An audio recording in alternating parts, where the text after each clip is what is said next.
Yogi Adityanath bulldozer ഒക്കെ എടുത്തിട്ട് ഇറങ്ങി എന്നാണ് കേട്ടിട്ടുള്ളത്. മുസ്ലിം ഭീകരവാദം കേരളത്തിൽ പിടിമുറുക്കുന്നു എന്നതിന്റെ ഉത്തമ ഉദാഹരണമാണ് ഇപ്പോൾ കേരളത്തിൽ സംഭവിച്ചിട്ടുള്ളത്. എന്താണെന്നല്ലേ, ഒരു ഭീഷണി കത്ത് വന്നിട്ടുണ്ട്. താമരശ്ശേരി ബിഷപ്പിനും അതുപോലെ സെന്റ് റീത്താസ് സ്കൂളിനുമാണ് ഭീഷണി വന്നിട്ടുള്ളത്. IDFI എന്ന പേരിലാണ് ഈ ഭീഷണിപ്പെടുത്തിയിട്ടുള്ള ഒരു കുറിപ്പ് വന്നിട്ടുള്ളത്. ഈ കത്തിൽ പറഞ്ഞ കാര്യം എന്ന് പറയുന്നത് ഹിജാബ് വിഷയം ഞങ്ങൾ പ്ലാൻ ചെയ്തിട്ടുള്ള ഒരു കാര്യമാണ്. അങ്ങനെയാണ് കത്തിൽ പറഞ്ഞിട്ടുള്ളത്. വേറൊരു കാര്യം എന്ന് പറയുന്നത് സ്കൂളുകളിൽ നിസ്കരിക്കാനുള്ള സൗകര്യം ഒരുക്കണമെന്നാണ് ആ കത്തിൽ പറഞ്ഞിട്ടുള്ളത്. അതൊരു ഭീഷണിയുടെ സ്വരത്തിലാണ് പറഞ്ഞിട്ടുള്ളത്. ഇതുവരെ ആർക്കും സംശയമില്ലല്ലോ, എല്ലാം അക്കോർഡിംഗ് ടു പ്ലാൻ തന്നെയാണ്. ഒരു സംശയവുമില്ല, ചെയ്തിട്ടുള്ളത് ഇസ്ലാമിക് ഭീകരവാദി തന്നെയാണ്. പക്ഷേ ഇതിൽ ചെറിയൊരു പ്രശ്നമുണ്ട്. ചെയ്തത് ഏതോ ഒരു ഊള സംഖ്യയോ കൃസംഖ്യയോ ആണ്. അതിനും കാരണമുണ്ട്. അതിനു മുൻപായി UP-യിൽ 1-2 ദിവസം മുൻപ് അമ്പലങ്ങളുടെ ചുമരിൽ ഐ ലവ് മുഹമ്മദ് എന്ന് എഴുതി. ഇത് എഴുതിയിട്ടുള്ളത് ഒരു സംശയവുമില്ല ആരാണ്? ഇസ്ലാമിക് ഭീകരവാദികൾ തന്നെയാണ്. അങ്ങനെ 2-3 പേരെ അറസ്റ്റ് ചെയ്യാനുള്ള പുറപ്പാടായി യോഗി ആദിത്യനാഥ് ബുൾഡോസർ ഒക്കെ എടുത്തിട്ട് ഇറങ്ങി എന്നാണ് കേട്ടിട്ടുള്ളത്. എന്നാൽ ഇതിൽ സംശയം വന്ന കാരണം ഇതിൽ സ്പെല്ലിങ്ങിലൊക്കെ ചെറിയ ചെറിയ മിസ്റ്റേക്സ് ഉണ്ടായിരുന്നു. അപ്പോൾ സംശയം വന്ന ആളുകൾ നന്നായി ഒന്ന് അന്വേഷിച്ചു പൊക്കി ഒരു 4 പേരെ. ആ 4 പേരെന്ന് പറയുന്നത് ഇസ്ലാമിക് ഭീകരവാദികളല്ല, ഹിന്ദുത്വ ഭീകരവാദികളാണ്. 4 പേരെ പോലീസ് അറസ്റ്റ് ചെയ്തു. വലിയൊരു കമ്മ്യൂണൽ ടെൻഷൻ തന്നെ ഇത് കാരണം ഉണ്ടായേക്കാം. പക്ഷേ ചില ആളുകളുടെ സംയോജിതമായിട്ടുള്ള ഇടപെടൽ കൊണ്ട് അത് അങ്ങ് മാറി. ഇനി കുറച്ച് ദിവസം കഴിഞ്ഞാൽ കേൾക്കാം ഈ അറസ്റ്റ് ചെയ്തിട്ടുള്ള 4 പേർക്ക് ബുദ്ധിക്ക് എന്തോ പ്രശ്നമുണ്ട്. സത്യമാണ്, ബുദ്ധിക്ക് പ്രശ്നമുള്ളത് കൊണ്ട് തന്നെയാണ് ഇമാതിരി ചെറ്റത്തരം ചെയ്യുന്നത്. പക്ഷേ അവർക്ക് മെന്റൽ ഇഷ്യൂസസ് ഉണ്ട്. അതുകൊണ്ട് തന്നെ അവരുടെ പേരിൽ കേസ് എടുക്കുന്നില്ല, അവരെ വെറുതെ വിടും. അതാണ് ഇനി നടക്കാൻ പോകുന്നത്. ഇനി നമുക്ക് ഇങ്ങോട്ട് കേരളത്തിലേക്ക് വരാം.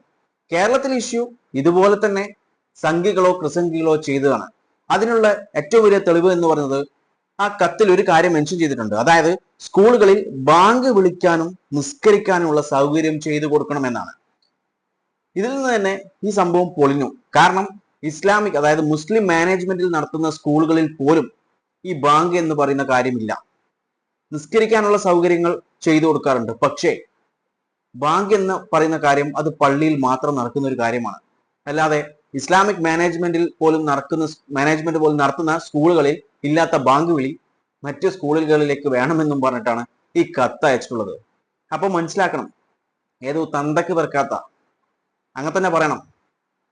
കാരണം ഇവിടെ വലിയൊരു കലാപം തന്നെ സൃഷ്ടിക്കാനുള്ള കെൽപ്പുള്ള ഒരു കാര്യമാണ് ഈ ചെയ്തു വെച്ചിട്ടുള്ളത്. അങ്ങനെ വരുമ്പോൾ തന്ത ഇല്ലാത്ത ആരോ തന്നെയാണ് ചെയ്തിട്ടുള്ളത്. ഒന്നെങ്കിൽ സംഘി അല്ലെങ്കിൽ കൃസംഘി. ഇത് അന്വേഷിച്ച് കണ്ടെത്തുക തന്നെ ചെയ്യണം, തക്കതായ ശിക്ഷ കൊടുക്കണം. പക്ഷേ ഇതിലും അറസ്റ്റ് ചെയ്തു കഴിഞ്ഞാൽ പറയും അവർക്ക് മാനസികമായി പ്രശ്നങ്ങളുണ്ട് എന്നുള്ള ഒരു കാര്യം. അതുകൊണ്ട് അവരെയും വെറുതെ വിടും. അതാണ് നടക്കാൻ പോകുന്നത്. കാരണം ഇവരെ കൂട്ടത്തിൽ അതായത് ഹിന്ദുത്വ ഭീകരവാദികളെ അറസ്റ്റ് ചെയ്തു കഴിഞ്ഞാൽ എപ്പോഴും നടക്കുന്ന ഒരു കാര്യം അത് തന്നെയാണ്. അവർക്ക് മാനസികമായിട്ടുള്ള പ്രശ്നം വരും. അതുവരെ മാനസികമായിട്ട് യാതൊരു പ്രശ്നവും ഉണ്ടാവില്ല. അറസ്റ്റ് ചെയ്തു കഴിഞ്ഞാൽ അവർക്ക് മാനസികമാണ്. നമ്മുടെ ഈ കൊച്ചു കേരളത്തിൽ ഹിന്ദുവും മുസൽമാനും ക്രിസ്ത്യാനികളും ഒക്കെ സ്നേഹിച്ചും പരസ്പരം സഹായിച്ചും സഹകരിച്ചുമൊക്കെ സമാധാനപരമായിട്ടാണ് ജീവിച്ചു പോകുന്നത്. ഈ സമാധാനം കളയാൻ വേണ്ടിയിട്ടാണ് ഇതുപോലുള്ള വേട്ടാവളിയന്മാർ ശ്രമിച്ചുകൊണ്ടിരിക്കുന്നത്. അങ്ങനെ ശ്രമിച്ചുകൊണ്ടിരിക്കുന്നവരെ നമ്മൾ എന്ത് ചെയ്യണം? നിങ്ങൾ തന്നെ പറയും. ഈ ഒരു പ്രശ്നം ഈ ബാങ്കിന്റെ ഒരു കാര്യം കൊണ്ടുവരുന്നത് വരെ അത് ഓക്കെയാണ്.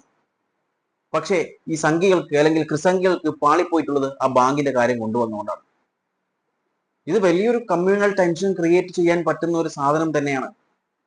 കാരണം അത്രയും സ്പാർക്ക് ഉണ്ടാക്കാൻ കെൽപ്പുള്ള എന്തിന് കേരളം കത്തിക്കാൻ പറ്റുന്ന ഒരു വിഷയമാണിത്. പക്ഷേ പാളിപ്പോയി.